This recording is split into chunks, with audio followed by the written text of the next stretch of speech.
Olá, eu sou o professor Anderson e na aula de hoje nós vamos aprender um pouquinho mais sobre a América do Sul. De maneira geral, as pessoas já conhecem mais ou menos a América do Sul, aqui no Brasil, em função do Brasil ser um país membro desse subcontinente. A América do Sul é uma das partes do continente total que a gente habita, que é o continente americano. Então, olha só, aqui tem uma divisão política da América do Sul. Tá vendo? Ó, uma divisão política lá de 2016. Vocês estão vendo nesse mapa aqui que o maior país da América do Sul, ocupando quase a metade de toda a área territorial, é o Brasil. Ele é o grande país aqui da América do Sul. E aí tem vários outros países menores, subdivisões menores. Ao total são 12 países que compõem a América do Sul. Olha só, a Argentina, esse país aqui ó, que faz fronteira com o sul do Brasil, o Chile, esse outro país aqui ó, que não tem fronteira com o Brasil, o Uruguai, que é um país que faz divisa lá com o Rio Grande do Sul e com a Argentina, o Paraguai, que faz divisa aqui com o Brasil também, a Bolívia, que é esse país aqui da região central da América do Sul, o Peru, né, que faz divisa com o Brasil, tem o seu litoral voltado para o Oceano Pacífico, o Equador, que é um país relativamente pequeno e não faz fronteira com o Brasil, a Colômbia tem fronteiras com o Brasil, Venezuela, Peru, Equador, tem também saída para o Oceano Pacífico e para o Oceano Atlântico. A Venezuela, que é um país super rico em reservas de petróleo, também faz fronteira com o Brasil. A Guiana, né, esse país pequeno aqui lá no extremo norte, dividindo aqui com o estado de Roraima. O Suriname, outro país que faz fronteira com o Brasil. E essa possessão francesa, a Guiana Francesa, é um território da França além mar. Então a América do Sul ela é composta por vários países independentes e uma possessão europeia, uma possessão francesa. A América do Sul ela tem uma densidade demográfica variada entre os países. Olha só, tem países com uma densidade demográfica alta, que são de 48 a 58 habitantes por quilômetro quadrado, e tem países com densidades demográficas baixas, ou abaixo de 9 habitantes por quilômetro quadrado. Então, os em tons mais avermelhados são os países que têm densidade demográfica mais elevada, que são eles: Venezuela, Colômbia, Equador. Esses países possuem densidade elevada. Enquanto que os países nessa tonalidade mais laranja, tendendo para o amarelo, são os países de uma densidade demográfica média, por exemplo, Brasil, Peru, Chile, a própria Argentina. E aí tem os países que são poucos povoados, por exemplo, a Bolívia. A Bolívia tem pouca população se comparado com o tamanho do seu território. A Guiana, o Suriname, menos ainda. A Guiana Francesa também são regiões pouco povoadas. E, apesar de existir essa relação de país superpopuloso, por exemplo, aqui no Brasil nós somos um país superpopuloso, porém algumas regiões do Brasil elas são pouco povoadas. É o caso da região amazônica. Então essa faixa de terra aqui, que engloba a região amazônica, pega territórios da Suriname, Guiana, Venezuela, Colômbia, Peru, Bolívia, é uma região pouco povoada. Aí tem regiões de deserto aqui no Chile, tem áreas montanhosas, também a Cordilheira dos Andes é pouco habitada, pouco propícia à ocupação humana. Então existe essa diversidade de ocupação dentro do território sul-americano. A urbanização. Então, a urbanização no subcontinente sul-americano, ela aconteceu relativamente tardia. Então, foi a partir dos anos 50, anos 60, que as cidades começaram a crescer mais rapidamente. Quando veio para a América do Sul, e com maior força, o fenômeno da industrialização. Então, as atividades humanas passaram a mudar, né? As cidades passaram a atrair mais pessoas, passaram a gerar serviços, passaram a gerar mais oportunidades de emprego, e as pessoas começaram a deixar o campo e começaram a formar as aglomerações urbanas no continente sul-americano. O Brasil, por exemplo, ele, a partir da década de 60 e 70 que ocorreu um processo mais intenso de êxodo rural, em que as pessoas deixaram o campo e vieram morar para as cidades, atraída, né, pela propaganda, pela ideia de que a cidade era melhor de se morar, de que quem mora na cidade é mais avançado. Essa era a ideia pregada na época. E aí as pessoas vieram e construíram essas mega cidades. Aqui vocês estão vendo imagem, por exemplo, de Lima, lá no Peru, e São Paulo, que é a maior cidade brasileira. Vocês têm uma ideia, aqui na cidade de São Paulo, 10% de toda a população brasileira vive nela. Então é muita gente concentrada nessas regiões. Estão vendo esse mapinha aqui? Esse mapinha ele mostra a concentração de pessoas. Quanto maior a bolinha, quer dizer que tem cidades maiores, maior é a cidade. Por exemplo, essa bolinha desse tamanho quer dizer que existem 20 milhões de pessoas morando onde essa bolinha está localizada. Essa menor quer dizer que existem 10, daí 5, daí 1, daí 500 e por último 300 mil habitantes. Então tem as megacidades até as cidades menores, né? As cidades pequenas e cidades médias. Vocês podem ver nesse mapa que a maioria das bolinhas grandes estão concentradas nas regiões litorâneas. Buenos Aires, por exemplo, é uma mega cidade que está aqui na saída do Rio Prata, né, voltada para o Oceano Atlântico. São Paulo está próximo ao oceano também. Rio de Janeiro é uma cidade próxima ao oceano. As cidades nordestinas do Brasil são cidades litorâneas. Colômbia, né, Bogotá, Medellín, essas cidades, todas elas estão localizadas relativamente próximas ao litoral. Lima também, Santiago do Chile. Então são mega cidades. Toda essa região da América do Sul, ela começou a ser colonizada justamente pelo litoral. Então foi do litoral para o interior que os colonizadores chegaram e invadiram essa região da América do Sul. O resultado foi que as primeiras cidades foram fundadas justamente nessas áreas mais litorâneas, e por isso que as maiores cidades, né, estão concentradas nessas áreas. São as cidades mais antigas e são os locais onde ocorreu a maior dinâmica, a maior interação econômica entre as regiões dos países. Então, a urbanização da América do Sul é um processo relativamente recente e as pessoas tenderam a se concentrar mais nessas cidades, né, litorâneas, nessas regiões litorâneas. Alguns países, né, eles têm uma grande parte de sua população vivendo nessas megacidades, como é o caso, por exemplo, de Santiago do Chile. De cada 3 habitantes chilenos, 1 vive em Santiago do Chile. 37% da população vive nessa cidade aqui, a cidade de Santiago, lá no Chile, a capital chilena. Buenos Aires, que é a capital argentina, a mesma coisa. De cada 3 argentinos, 1 vive na Grande Buenos Aires. Vocês estão vendo a imagem aqui de Buenos Aires. E Lima, no Peru, também. De cada 3 habitantes, aproximadamente um estará morando em sua capital. Então são áreas que concentram muitas pessoas, são cidades que oferecem muitos serviços, que oferecem muitas alternativas para a população. São áreas muito dinâmicas e que acabam atraindo muitas pessoas no continente sul-americano. Então olha só, o crescimento urbano ele foi desorganizado, né, e muito rápido nesses países da América do Sul. Então, de um modo geral, as pessoas não tiveram, a cidade não teve tempo de se organizar, não teve tempo de criar infraestrutura adequada para todo mundo. O resultado é que as pessoas que são mais pobres, as pessoas que têm menos recursos, elas acabam ocupando áreas ilegalmente. Por exemplo, as áreas de encosta de morro.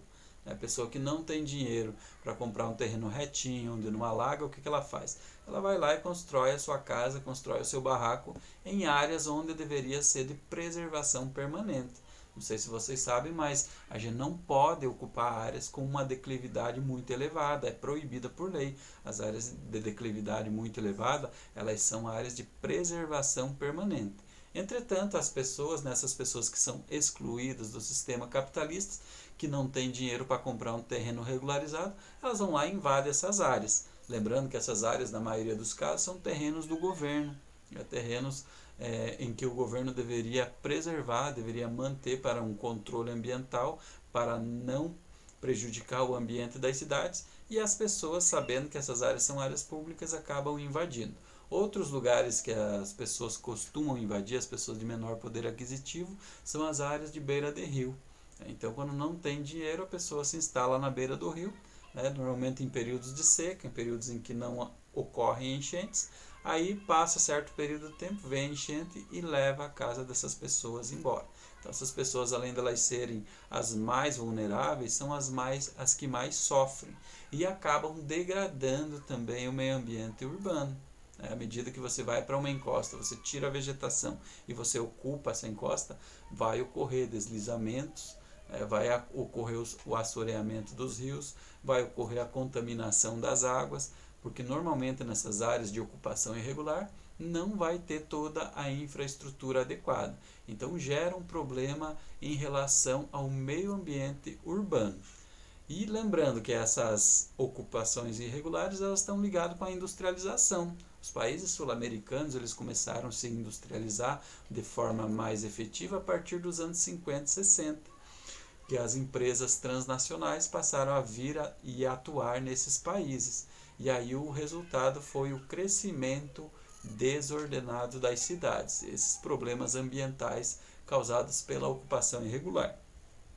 É importante lembrar que as atividades industriais existentes em muitas cidades dessa região, né, do continente sul-americano, ainda impactam fortemente o meio ambiente e a vida das pessoas. Então, olha só, uma atividade industrial, ela acaba poluindo, né? Quando você trabalha numa indústria, você vai perceber que existem certos rejeitos que são gerados nessa indústria. Esses rejeitos precisam ser levados ou para aterro sanitário ou para lixões, e essas atividades, esses dejetos, eles vão gerar contaminação dessas áreas. Além disso, né, pode ocorrer vazamentos em tubos enterrados e tanques. Então, as grandes indústrias normalmente têm reservatório de produtos químicos, têm reservatórios de petróleo, têm reservatórios de combustíveis, enfim. Tem uma série de reservatórios que às vezes pode ocorrer falhas e essas falhas acabam contaminando o solo, contaminando a água através do lençol freático. Existem também empresas que não são muito sérias, que acabam jogando rejeitos no rio, né? Então contamina a água. Pra vocês terem uma ideia, em São Paulo, por exemplo, as pessoas não podem tirar a água do rio Tietê por conta da contaminação das atividades humanas. Os seres humanos vão lá e jogam tudo que é tipo de produto dentro do rio, né? Além de esgoto, e aí o resultado é que esse rio, a água desse rio não pode ser utilizada para o consumo dentro da cidade. Tem que buscar longe, tem que buscar em outras bacias hidrográficas a água que esteja um pouco mais limpa para levar, sendo que o rio que passa dentro da cidade não pode ser utilizado. E ainda existe a questão da chuva ácida, né? Então, quando as empresas utilizam combustíveis, quando os carros queimam combustíveis, eles liberam gás carbônico para a atmosfera. Esse gás carbônico reage com a água lá na atmosfera e forma o chamado ácido carbônico. Aí esse ácido carbônico cai junto com as gotinhas de chuva. É uma água um pouco mais ácida. Essa água mais ácida danifica as estruturas da cidade, danifica os monumentos, as estátuas e danifica também as áreas de vegetação. As árvores não gostam de estar recebendo a chuva ácida, então você vai encontrar uma vegetação mais ressecada, uma vegetação que terá mais dificuldades no seu crescimento. Além de todos esses problemas, a urbanização, quando ela é muito intensa e se constrói uma malha urbana muito grande, existe a formação do fenômeno das ilhas de calor, que vocês estão vendo um fenômeno de uma ilha de calor. O que é a ilha de calor? É que forma-se na região central como se fosse uma ilha, uma área mais quente do que dos arredores. Olha esse gráficozinho aqui, ele está mostrando que nas áreas próximas ao centro e na área central aqui, a temperatura vai ser mais ou menos ali em torno de 33 graus Celsius. Enquanto que nas áreas do interior, no mesmo instante, você vai encontrar temperatura em torno de 27, 28 graus Celsius. Quer dizer, vai elevar em torno de 5 graus a mais, né, essas áreas urbanas. Então formará ali ilhas, verdadeiras ilhas, que acabam tornando desagradável a vivência na cidade. Como que você combate as ilhas de calor? Plantando árvores, né? A árvore é um dos elementos que mais controlam a questão do calor nas áreas urbanas. Por quê? A árvore, quando ela retira da atmosfera o gás carbônico e faz a sua fotossíntese, ela retira também energia. Ela pega parte da energia solar e armazena nesse processo de realização de fotossíntese, ela retira calor da atmosfera e usa no seu crescimento essa energia e essa matéria. O resultado é que esse calor ele se torna menos intenso. Então, cidades bastante arborizadas, elas terão, né, essas ilhas de calor com menor efeito. Né? Será um problema menor nas áreas de cidades bastante arborizadas. Desenvolvimento socioeconômico. Então, de um modo geral, os países da América do Sul, eles vêm aumentando o seu IDH nos últimos anos, eles vêm aumentando significativamente. O nosso país e os demais vizinhos nossos aqui se tornaram países relativamente bons de se viver. Olha só, na década de 1990, por exemplo, o IDH do Chile era em torno de 0,7. Então, o IDH do Chile era considerado um IDH médio.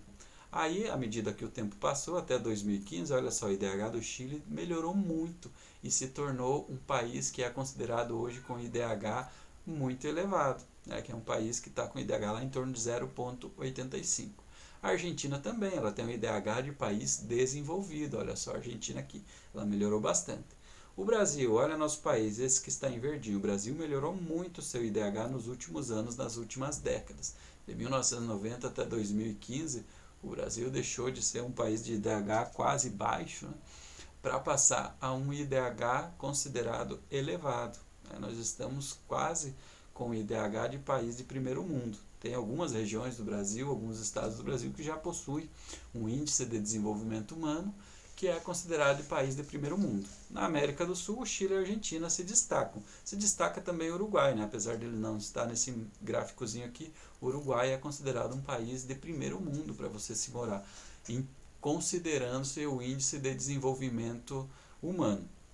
Então, olha só, no geral, os índices de desenvolvimento humano dos países da América do Sul são bons, né? São índices que vêm melhorando e a tendência é que nos próximos anos, se nada de errado acontecer, nada de muito catastrófico acontecer, a tendência é que a maioria dos países tenham um IDH considerado de países desenvolvidos. PIB per capita dos países da América Latina. Então, olha só, o país da América Latina que tem a melhor renda é o Chile. Em média, um trabalhador lá no Chile, ele ganha, né, um PIB per capita de $25.000 por ano. Então, olha o Uruguai, que é outro país que é considerado desenvolvido. Dentro da América do Sul, $23.000. O México, 20 mil. Aí vem a Argentina, olha o Brasil, 16 mil. Aí vem a Colômbia com 14 mil, Peru 14, Paraguai 13, Equador 11 e a Bolívia com 7. Então vocês podem ver que a renda dos países da América do Sul, ela melhorou bastante nos últimos anos. Eu lembro que na década de 90 lá, a renda per capita do Brasil era em torno de $6.000, era muito baixa. Ela já melhorou bastante. Ainda não é a renda de um país desenvolvido, mas se melhorar um pouquinho mais, a gente consegue atingir esse objetivo, consegue atingir o objetivo de ter uma renda de um país desenvolvido. A economia sul-americana está centrada na exportação de commodities. Então, o que são commodities? São aqueles produtos normalmente associados à matéria-prima que tem um grande valor no mercado internacional. Não é nenhuma marca, né? Não é nenhuma empresa, mas sim um produto. Por exemplo, café. O café ele é um produto que é considerado como uma commodity. A cana-de-açúcar, a soja, o petróleo, são todos produtos considerados commodities. E a economia da América do Sul, ela depende muito dessas commodities para exportação. Brasil, Argentina, Colômbia, Venezuela e Chile, eles concentram 80% do produto interno bruto desse subcontinente. Então, olha só, aqui tem o PIB em relação ao poder de compra.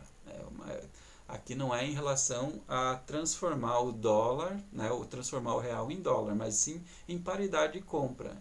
O quanto que a gente consegue comprar aqui se comparado com os outros países. Então, o PIB do Brasil, se considerar o poder de compra, ele chegaria a 3 trilhões. O da Argentina quase 1 trilhão, da Colômbia 700 milhões. De longe, o Brasil é a maior economia da América do Sul. Ele é o carro-chefe do continente sul-americano. E no geral nós temos boas relações, principalmente com a Argentina, com o Paraguai, com o Uruguai, que são os países mais próximos aqui do Brasil, são os países que mais comercializam com o nosso país. Então, como eu falei, os países sul-americanos são grandes produtores de commodities. Olha só, nós temos grandes jazidas, grandes recursos minerais dentro da América do Sul.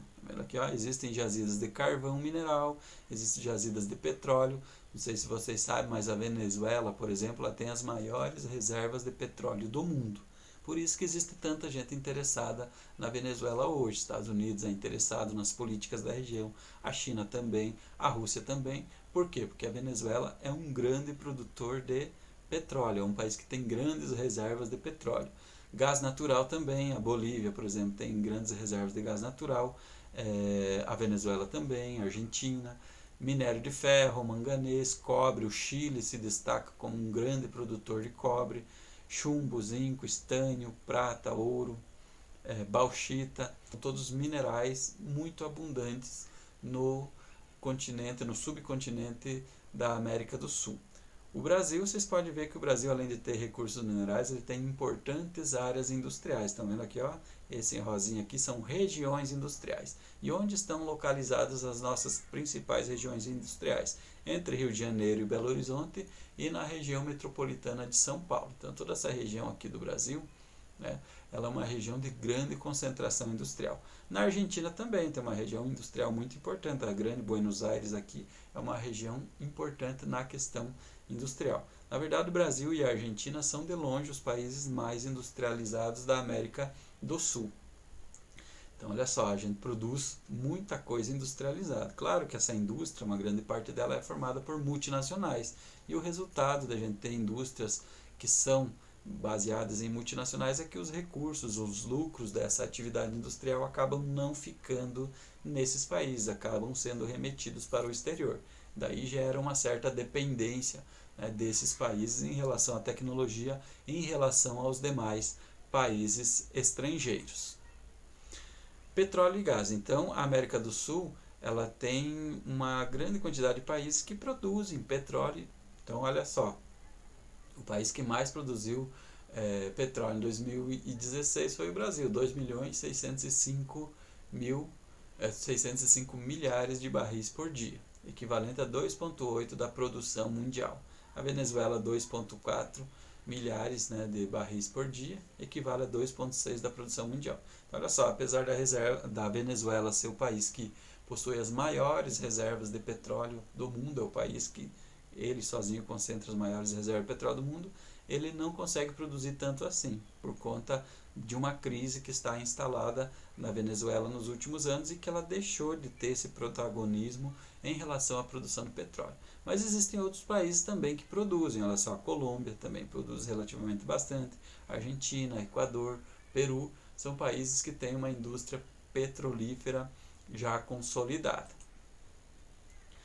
O Brasil ele explora petróleo principalmente da região chamada de pré-sal. Então, lá no Oceano Atlântico, estão vendo o mapinha aqui do Brasil, existe essa área aqui, ó, debaixo lá do mar, no fundo do mar, que é uma região de depósito de petróleo, né? Tem bacias petrolíferas dentro dessa região.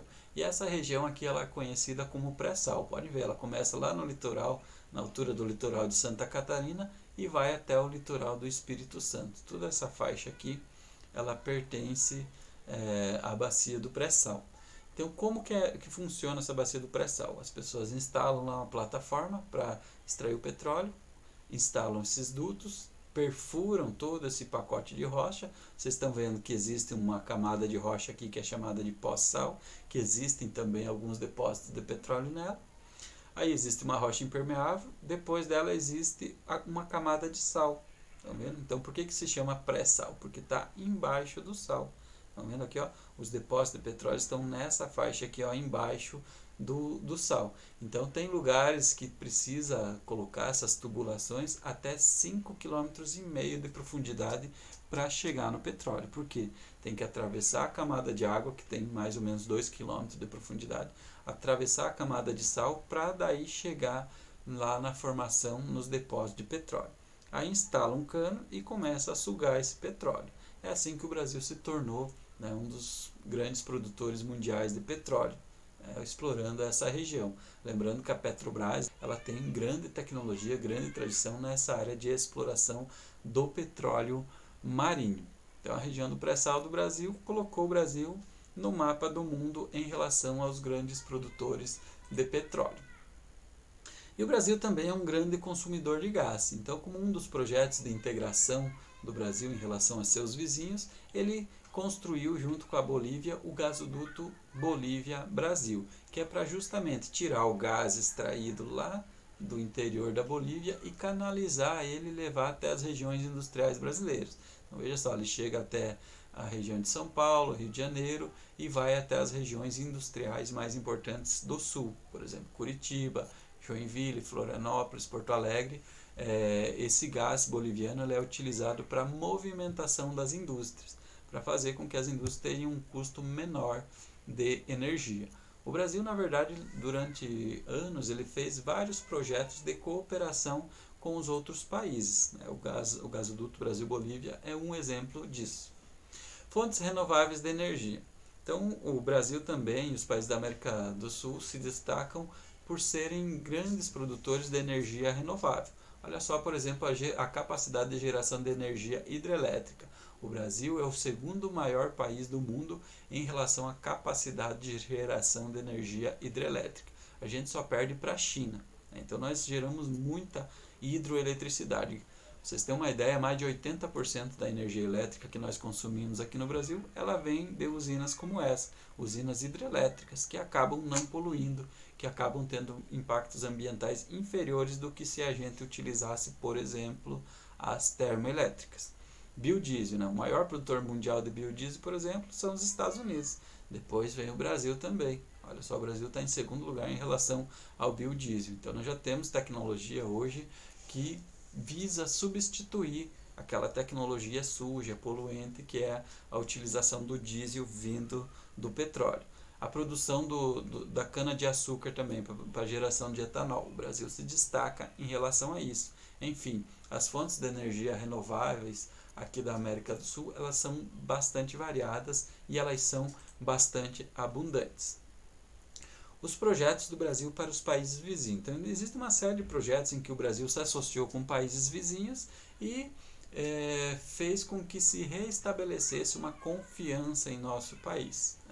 A partir do final da década de 1960, o Brasil passou a promover contratos bilaterais. Por exemplo, a Itaipu Binacional, construída aqui entre o Brasil e o Paraguai. Os dois países se associaram e construíram uma super usina hidrelétrica que até pouco tempo era a maior do mundo. Só foi superada poucos anos atrás pela usina de Três Gargantas lá da China. Então ela é a segunda maior usina hidrelétrica do mundo. Fica aqui na divisa entre Paraguai e Brasil. Foi um grande projeto de infraestrutura, foi um grande projeto de cooperação. Agora mesmo está sendo construída mais uma ponte que interliga o estado do Paraná com o Paraguai. É uma ponte que vai interligar o cruzamento do rio Paraná aqui e vai fazer com que o Brasil tenha mais conexão com o Paraguai, que é um país sul-americano. Durante muito tempo, os países da América do Sul olhavam para o Brasil com certa desconfiança. Eles viam o Brasil como um país imperialista. Afinal, nós já tentamos dominar o Uruguai, nós já tomamos alguns territórios do Paraguai, tivemos inclusive uma guerra entre Brasil e Paraguai, nós tomamos o território do Acre em relação à Bolívia, nós pegamos alguns territórios aqui do norte e anexamos ao Brasil, então tinha uma certa desconfiança. E aí essa imagem do Brasil como um país imperialista ela foi sendo desmistificada. A partir da década de 60 o Brasil começou a ter projetos de integração, projetos de parceria. Para vocês terem uma ideia, as ferrovias do Brasil, as mais antigas, elas têm bitolas diferentes das ferrovias argentinas e uruguaias. Por quê? Tinha-se um medo que o Brasil invadisse esses países. Então, para que o país não entrasse no outro, construía ferrovias com bitola, com larguras diferentes, para que um não pudesse interferir no território do outro. Era o medo, a desconfiança que eles tinham em relação a nós. Existe uma série de outros projetos, correndo hoje, projetos, por exemplo, de gasodutos entre Brasil e Argentina, ampliação do projeto do gasoduto Brasil-Bolívia, criação de ferrovias, a ideia de interligar o Oceano Atlântico com o Oceano Pacífico, passando pelo Peru. Então são todas ideias de integração. Existe por parte do Brasil ao longo dos últimos anos essa ideia de fazer a América do Sul um continente mais integrado, para facilitar o transporte, para facilitar a troca de mercadorias e promover o desenvolvimento. Então, aquela ideia de nacionalismo, patriotismo, que o Brasil deve se isolar, que o Brasil é melhor do que os outros, ela meio que nos últimos anos ela foi sendo deixada de lado. A ideia é fazer com que haja uma maior integração, que os países se deem bem, que desenvolvam o seu comércio, que desenvolvam as atividades econômicas. É essa ideia, né, que tem perseverado entre os membros, né, entre os países da América do Sul. Então essa foi a nossa aula de hoje sobre a América do Sul.